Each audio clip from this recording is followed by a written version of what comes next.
అదేవిధంగా రేవంత్ రెడ్డి గారు వైఖరి చూసుకుంటే ప్రమాణ స్వీకారం చేసిన రోజు జై సోనియమ్మ సోనియా గాంధీ కాలు మోకడం, జై తెలంగాణ అన్న మాట ఇంతవరకు రాలే. ఇంతవరకు జై తెలంగాణ అన్న మాట మన తెలంగాణ రాష్ట్ర ముఖ్యమంత్రి గారి నోటి నుండి రాలే. అమరవీరులకు ఇంతవరకు ఒక్కసారి నివాళులు అర్పించలే. అమరజ్యోతికి పోయేటటువంటి తీరిక కూడా కనీసం ఈ ముఖ్యమంత్రి గారికి లేరు.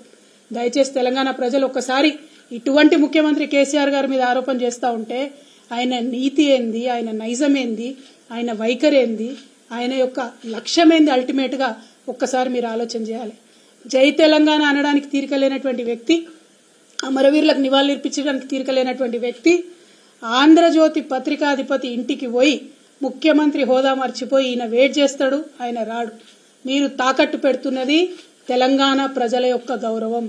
మీరు ముఖ్యమంత్రి హోదాలో ఒక పత్రికాధిపతి ఇంటికి పోతే కనీసం మర్యాదగా ఒకరు వచ్చి మిమ్మల్ని రిసీవ్ చేసుకోవాలి.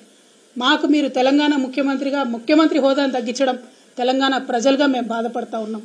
డెఫినెట్గా మీ ప్రతి వైఖరి, మీ ప్రతి అడుగు, ప్రతి ఒక్క అంశం మీరు మమ్మల్ని ఎంత విమర్శ చేస్తూ ఉన్నారో ప్రజలు కూడా మిమ్మల్ని అంత గమనిస్తూ ఉంటారు.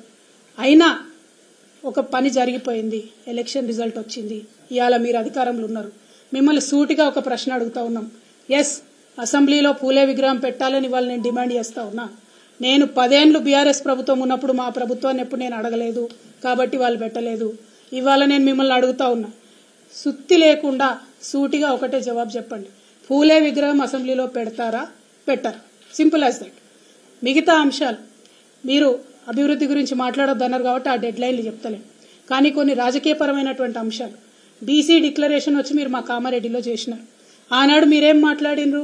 బీసీల జనగణన అధికారంలోకి వచ్చిన 6 నెలల్లో చేస్తామన్నారు.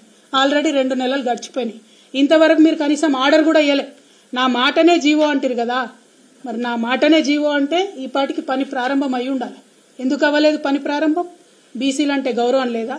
బీసీలకు 6 నెలల లోపల మీరు జనగణన చేపట్టకపోతే మీరు వాగ్దానం చేసినట్టు 42% రాజకీయంగా రిజర్వేషన్లు ఎట్లు ఇస్తారు? ఈసారి మిస్ అయితే మళ్ళా 5 ఏళ్ల పాటు బీసీలకు రాజ్యాధికారంలో వాటా ఎట్లా ఇస్తారు?